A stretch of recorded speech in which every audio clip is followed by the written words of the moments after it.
பிறந்து அடிச்சாரு. அந்த சீனை பார்க்கும்போது எனக்கு ஒருத்தர் பறந்து அடிப்பாரு, அவரு ஞாபகம் வந்துச்சு. பரவாயில்லையே, கமல் சார் கூட இந்த மாதிரி பறந்து அடிச்சிருக்காரு. மேல்நாட்டு மருமகன் தரும் சொர்க்கலோகமே, இது சொர்க்கலோகமே. அந்த டான்ஸ்ல ஜெயசுதா மேடமும் சேர்ந்து டான்ஸ் ஆடுறாங்க. மாடர்ன் அவுட்லுக் என்னன்னா, உடம்புல வந்து கரண்ட் லைட் எல்லாம் கட்டிட்டு டான்ஸ் ஆடுறது, அதெல்லாம் ரொம்ப நல்ல ஒரு மாடர்ன் திங்கிங் இருக்கும் அவரோட மூமெண்ட்ஸ். வாணி கணபதி உலகநாயகனோட முதல் வைஃப், அவங்க இந்த படத்துல ஒரு கெஸ்ட் அப்பியரன்ஸ்ல வராங்க.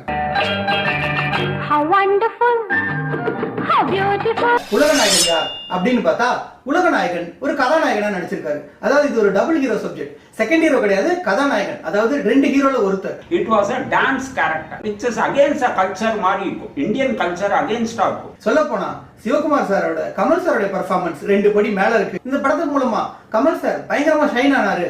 நான் மிஸ்ஸஸ் ராஜ் சுதாவா சுதாதான் சுதாரிச்சுக்கோ. உலகநாயகன் கமல்ஹாசன் வந்து கேரக்டர் எல்லாமே ரொம்ப அருமையா இருக்கு, அட்டகாசமா இருக்கு. அவரும் ஜெயசுதா வர சீன்ஸ்லாம் ரொம்ப அழகா இருக்கு. விமான நிலையத்துல வெக்ஸானதை பார்த்ததுல இருந்தே உன் மேல எனக்கு ஒரு பச்சாதாபம். ரெண்டு பேரும் லவர்ஸா மாறுறாங்க. உனக்கு உதவி செய்யறதுதான் என் வாழ்க்கையின் லட்சியம்.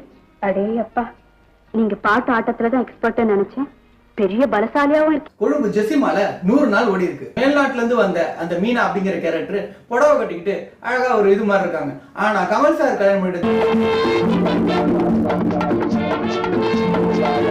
ரொம்ப வருஷம் சின்ன வயசுல இருந்து நான் அவரோட படம்லாம் நிறைய பார்த்திருக்கேன். குமாரி லாரன்ஸ் பவுட்டலே, இவங்க எல்லாரையோட ஸ்கிரீன் பிரசன்ஸ் இவங்களுக்கு தான் ஜாஸ்தி இருக்குன்னு சொல்லலாம். ஓ, இட்ஸ் டூ மச் டியர், ரொம்ப வர்ணிக்கிறீங்க. நம்ம வீடியோ மட்டும் பார்த்துட்டு அப்படியே ஸ்க்ரால் பண்ணிடாதீங்க.